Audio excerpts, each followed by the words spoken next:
Nick from Patrick's here, and today I'll be showing how to do some interesting processing using the Microfreak with the new Vocoder update in it. We've seen a lot of the videos coming out showing how to use the Vocoder. There's a cool gooseneck mic for the special edition, but I wanted to do something interesting today where I'm going to be running audio from the Octatrack into the Microfreak to process it through the Vocoder and then run it through the Polymoon to add some more textural stuff. For those not familiar with how vocoders work, it's actually a 16-band filter, and each of these bands are kind of arranged in ways where when we say vowel sounds, they'll trigger those bands and kind of transfer that over to a synth sound. We mostly like to use voice because it really does hone in on those particular harmonics in the band, but if you use a harmonically rich sample, you could get some really interesting results. So here on the Octatrack, I have one of these built-in samples. On track 8, I'll play it without running it through.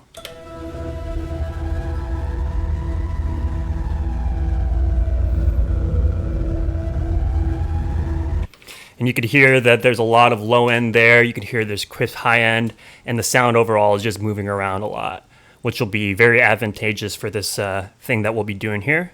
The way that I do have this routed is that I have my cue out on my Octatrack being sent into this iRig 2.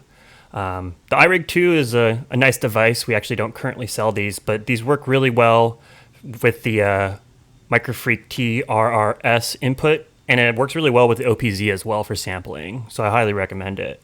It takes in guitar levels, so I've turned the gain all the way down so it's not clipping.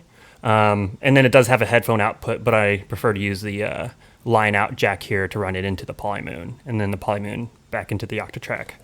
So let's hit Q and T8, so we'll be running through, and let's make sure our Microfreak, I'm on an init patch right now, so I'm going to switch this over to our new engine, which is the Vocoder. And the nice thing is that it automatically registers that this is a TRRS device, and there are some options in here to gain stage it more correctly, but I did that before the video. So now when I hit this, you won't hear anything go through. On the Octatrack, you can see the sample is playing, and that's because I haven't hit any keys on the Microfreak. So what I'm going to do here is actually hit play because I have my sample going. It'll loop over and it'll allow us to play around with the Microfreak. So when I hit play, you can see sample is playing. I do have this set to paraphonic so we could do chords. Chords with vocoders always sound great, so let's see how it sounds.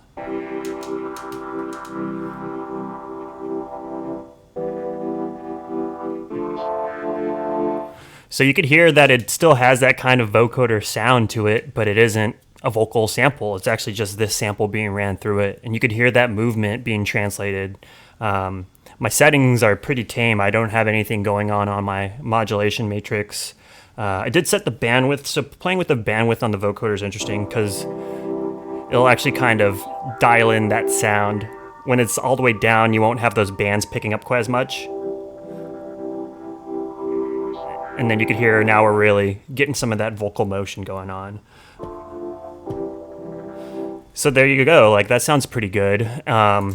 The Microfreak, I think, does sound really great, especially running it through some effects. So I have it running through the Polymoon here. So I'll flip that on and we can... I love how the Polymoon kind of picks up on some of those higher end frequencies. And when it does the delay thing, it really enriches it. So I'll have that going on. I have a beat here already running. So there's my kick.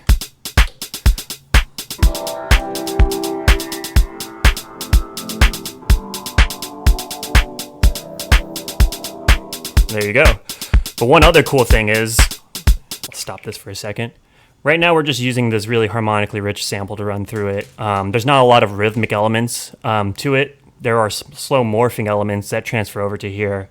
But one thing that I think sounds really cool is I'll stop sending this over and I'll start sending drum tracks over to the Microfreak, and let's hear how that sounds. So we'll take that beat that was playing and, let's turn this off.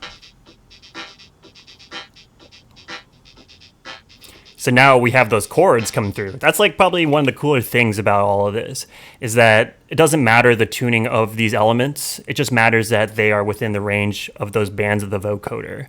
But it will kind of envelope your sound for you, and then you get to pick the chords that you want to play. So right now I know some of these samples are in E minor, so right now I've been just playing everything in C. But if I wanted to match it up with other elements, it's kind of a way that you can kind of do some retuning of elements as well as more sound design. So when we get this going, and I'll unmute some other, let's not go send the kick through.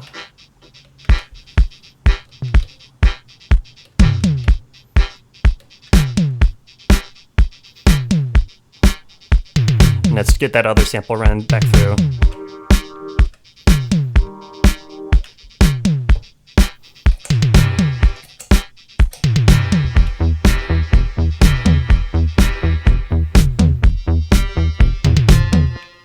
Yeah, I think that sounds pretty good. And now you actually, the way that this is set up too, is that because it is that sort of ad hoc insert effect that we have set up over here, while it's playing, we can just, you know, have the beat go clean. So let me uncue everything and just play it.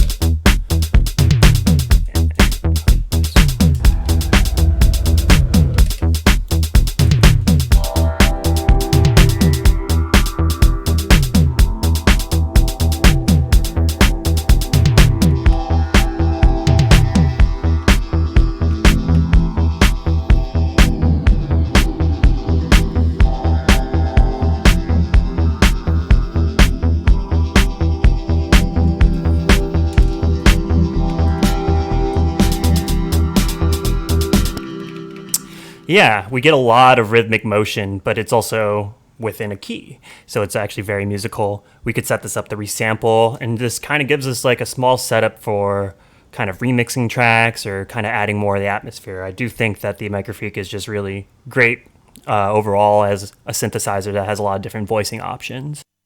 All right, and so that's how you do set this up with the Octatrack Microfreak. It's really awesome. I'd like to see what y'all do with the vocoder in terms of processing. If you have any questions, always feel free to email us at info@patchworks.com, call us, or stop in the shop, and we look forward to hearing from y'all. Thank you.